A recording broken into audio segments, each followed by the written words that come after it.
त्रिपुरेश्वर महादेव मंदिर अरावली की इन पहाड़ियों में ग्राम पंचायत देवाली उदयपुर के मेवाड़ की इस धरती पर संत समागम और चतुर्मास की जो है कथाएं भी चल रही है। लगातार आप देख सकते हैं कि यहाँ पर संत विराजे हुए हैं, संत उपदेश दे रहे हैं, भक्त बड़ी संख्या में आ रहे हैं। उसी क्रम में आज यहाँ पर भागवत कथा जो है वो भी हो रही है। हम चलते हैं भागवत कथा की ओर। और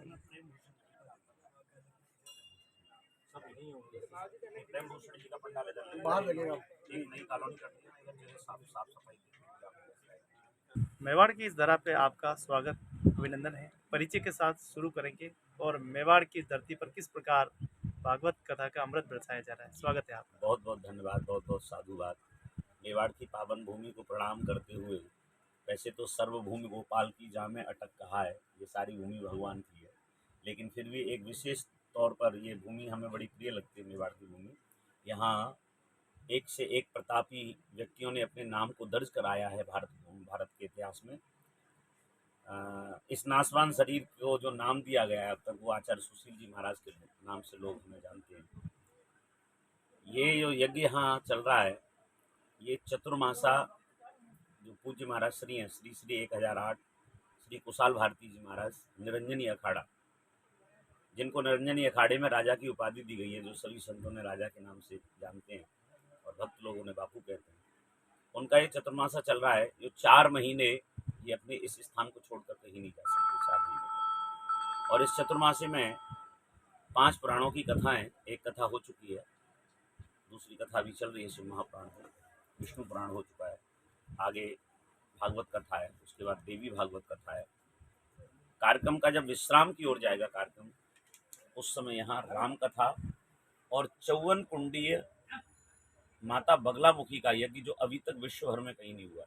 विश्व में पहली बार माता बगलामुखी का इतना विशाल यज्ञ केवल इसी भूमि पर होने के लिए जा रहा है, जिसको कहा गया है विश्व का प्रथम यज्ञ बगलामुखी माता का। बगलामुखी माता के यज्ञ करने से हमारे समस्त कामनाएं पूर्ण होती हैं।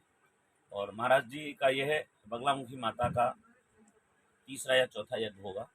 पूज्य महाराज जी ने पहले भी एक बार 2 महीने का यज्ञ कराया था, लेकिन वो केवल एक कुंडी था। अभी जो यज्ञ होने जा रहा है वो 54 कुंडी यज्ञ होने जा रहा है।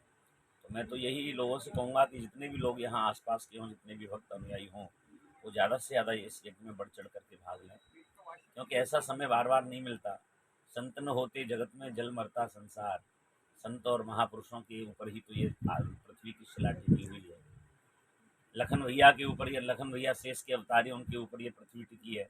और लक्ष्मण को मानस में बहुत बड़ा संत कहा गया है। तो संतों की ध्वजा पर ही, ये संतों की वाणी पर, संतों की व्यवस्था पर, संतों के भजन पर, संतों की आप कहें एक तरह से तो जो पूरे जीवन की आधारशिला, उसके ऊपर ये पृथ्वी टिकी हुई है। और हमें ऐसे महापुरुषों का आकर के यहाँ दर्शन करना चाहिए। यहाँ पर अनेकानेक प्राचीन जो जैसे हमारे ऋषि मुनि जिन कुटियों का सहारा लेकर के रहते थे, निवास करते थे, उस प्रकार की स्वरूप और रूपरेखा यहाँ प्रदान की गई है पूज्य महाराज जी के द्वारा। पूर्व 6 महीने से यहाँ कुटियों का निर्माण चल रहा था, जो कि 6 महीने में जाकर के पूर्ण हुई है। 10 से 15 11 कुटियाँ, 11 से 15 पर लगभग कुटी बनाई गई हैं और बहुत बहुत ही विशाल यज्ञ चल रहा है। तो ज़्यादा से ज़्यादा लोग आकर के इसका आनंद प्राप्त करें। अभी शिव महापुराण की कथा चल रही है, जिसका वाचन करने का अधिकार ठाकुर जी ने हमें प्रदान किया है। अपनी टूटी फूटी वाणी से उसको सजाने का प्रयास किया जा रहा है। तो वो भी कथा अभी निरंतर रहेगी। आज तीसरा दिवस हुआ है, निरंतर 12 दिन का आयोजन है। कथा का समय क्या है? समय कथा का 1:30 बजे से 5:30 तक का, दोपहर 1:30 बजे से 5:30। और जिस प्रकार के वातावरण में आप, जो परिवेश में जिस प्रकार से यहाँ जितने दिन आपको सौभाग्य मिलेगा कथा वाचन का, क्या अनुभूति कर रहे हैं आप अपने आप को? ऐसा लगता है जैसे हम किसी महाकुंभ में आए हुए हों। कहाँ चल किस पीछे कितने पीछे चले गए? आप ये समझिए, हमें ऐसा लगता है कि जैसे कई वर्षों पूर्व जो संत ऋषि मुनि जो तप किया करते थे, वही स्थिति का अनुभव हमें यहाँ हो रहा है। बिल्कुल वही स्वरूप का अनुभव हमें यहाँ प्राप्त हो रहा है। और जो लोग आएंगे वो यहाँ आकर के देखेंगे एक बार, कथा प्रांगण से लेकर और यज्ञशाला तक, यज्ञशाला से लेकर महापुरुषों के निवास तक, भोजन स्थली तक, और जो भी संत यत्र तत्र स्थानों से यहाँ संत आए हैं। और अभी ऐसे ऐसे हठी योगी संत आएंगे।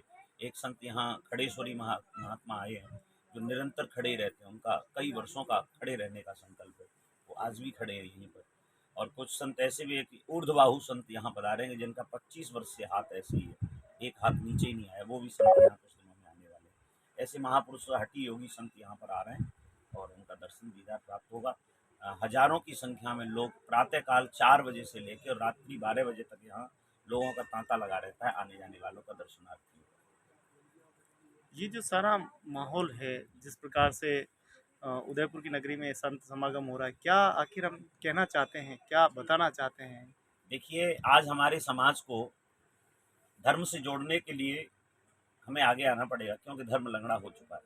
हमें बताना पड़ता है कि आप कथा सुनने के लिए आइए, हमें आपकी कथा के लिए वाहन भेजना पड़ता है, कभी कभी दूर जब कथाएं होती हैं कि आप इस वाहन में बैठ के आइए, हमें पोस्टर लगाना पड़ता है, हमें बैनर लगाना पड़ता है, हमें वर्चुअल मीटिंग करनी पड़ती हैं, हमें सोशल मीडिया के माध्यम से बताना पड़ता है, तब कहीं लोग आकर के कथा सुनते हैं।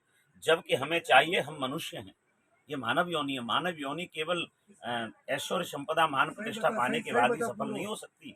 मानव योनि पाने के बाद अगर हमने सत्संग नहीं किया, भजन नहीं किया, तीर्थ में नहीं गए, धाम में नहीं गए, तो हमारा वहां आना बिल्कुल व्यर्थ है, बिल्कुल बेकार है और हमारे मानव योनि की सफलता नहीं है।